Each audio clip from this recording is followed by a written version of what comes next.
Hi, Dr. Meisel. It's Tom Perrin. I'm here to present to you the portion of the project, the digital user overview. Um, as you can see, we're using Minecraft to present our solution here. Additionally, I'm using the help of my friend Noah in game. He's just another body that kind of gives it a little bit more dynamic flow and feel of a dining commons with like workers and stuff like that. So I'm using him as some help. Um, Sadly, none of my group mates can help because none of them have Minecraft. However, they all thought it was a really good idea to use Minecraft as a tool to deliver this portion of the project.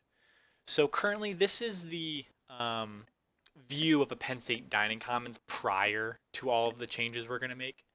So this isn't any exact replica of a particular dining commons. It's more of just a building with um, some of the features and things of a dining commons that kind of give it that feel, essence, and flow of a dining commons. So we'll get the digital overview here started for the version prior to all the changes. I would just like to kind of point out some of the areas where food waste occurs, just so you and any other students that kind of forget how dining commons work, um, they can kind of get a feel of where food waste occurs. So students will walk in, they'll give their student ID to the cashier standing at the front of the dining area. They'll pay for their food. Usually choose the buffet because the buffet is a cheaper option usually than a lot of other food options. It offers a lot of variety, and it also offers unlimited food for a fixed cost, which is, I think, really enticing for a lot of students. They can get as much food as they want for a fixed cost of, I think, $7 is the current cost at Penn State, but that's not important. So students will then come over with their tray to the buffet line. Here they'll get their unlimited self-serve helpings of chicken, pork, baked potatoes, fish, you name it. They probably have it because our dining commons has actually a good variety. This is one area where food waste occurs, is the self-serve portion of the buffet. And we'll see that as a consistent issue with the dessert bar and salad bar. So students will then also come over to the dessert bar, get their cookies and cakes, which everybody loves.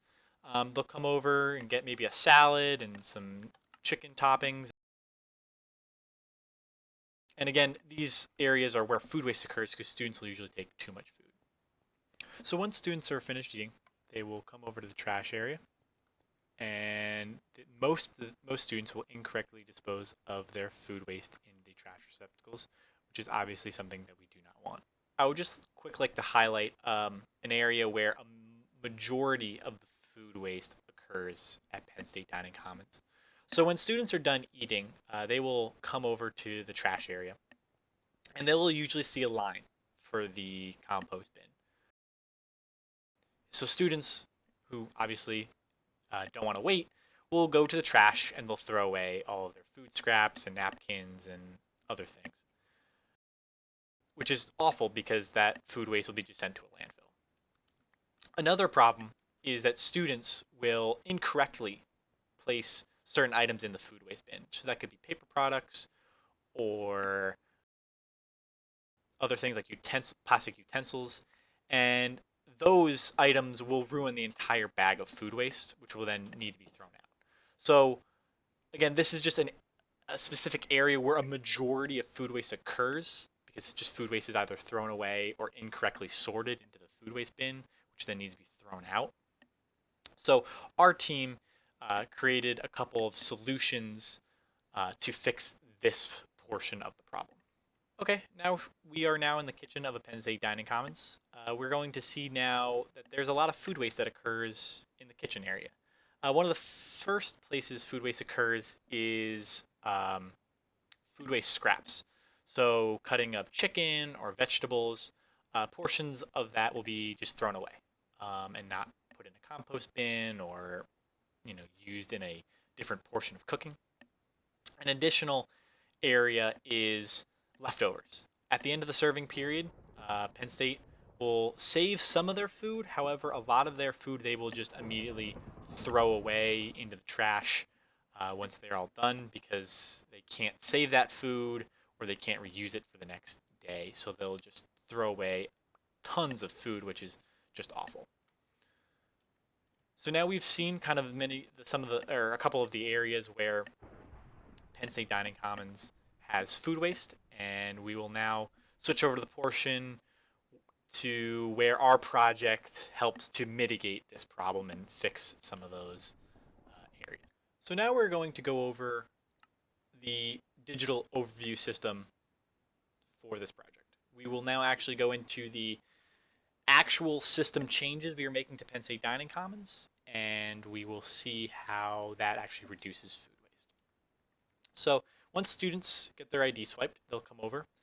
They will see now that there are no longer trays available for them to pick up. Some research studies have shown that the removal of trays has reduced food waste because students cannot hold as much food and get as much food at the buffet.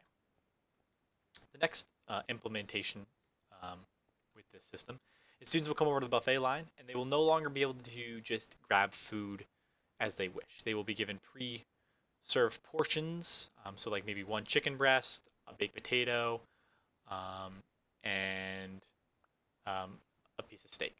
And this system will be implemented for the dessert bar and also the salad bar, so they'll get just like one cookie to go eat.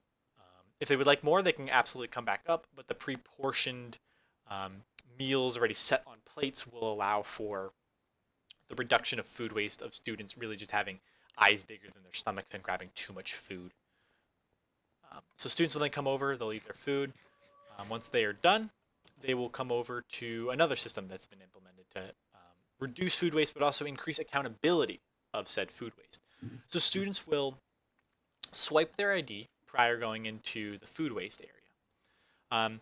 You'll see that another solution that we've implemented is more food waste bins to reduce the amount of lines, but also increase signage so students know where they should be throwing away their food waste.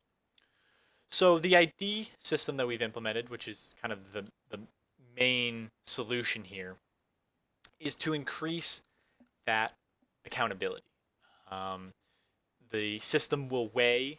There'll be scales underneath these bins, and they will weigh how much food waste in pounds a student is contributing to the bin with each ID swipe. So they'll swipe their ID, they'll put in the food waste, it'll register in a system how much food waste has been attributed by this user, and it'll be tallied.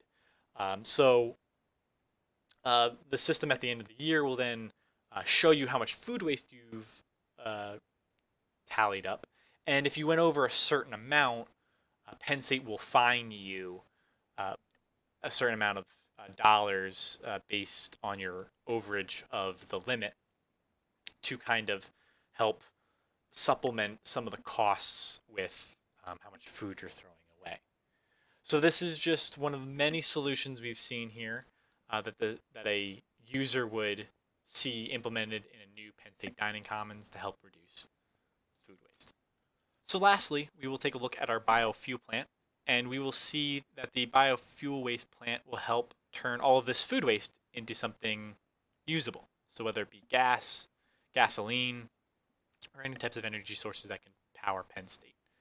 So we hope to use our food waste for good and not let that just rot or be wasted and go to a landfill.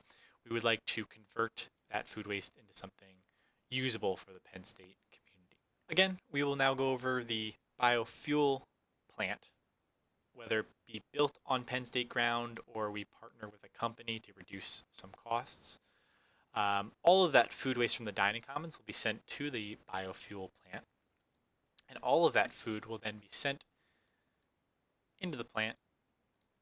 And without getting into too much technical detail, output of some form of energy. Now, obviously, this energy won't be coal. It'll be some form of gas or liquid gasoline that can then power the Penn State community. So again, I just want to give a quick overview of our digital user overview. I know it was really long, but I just wanted to kind of hit on the key points of our solutions here and where it's implemented within the Penn State Dining Commons. So the first one is having the removal of the trays. The second is having pre-portioned food at the buffet, at the dessert bar, and at the salad bar, so that food waste is reduced by students taking too much food. And another system implementation is the swiping of a student ID. This increases the accountability of each student, as all of their food waste weight will be tracked and applied to their count. And if they go over a certain limit, they will be fined. And if they stay under the limit, they will be rewarded. And lastly, for the overview, is the biofuel plant. Again, food waste goes in, some form of energy comes out that can then be used by the Penn State community. So this is the end of the digital user overview for my group's solution to reduce food waste at Penn State Dining Commons. I would like to quick thank Noah for helping me in the Dining Commons here as a food worker, to kind of give it a more dynamic and live feel. And thank you, Dr. Meisel, for watching.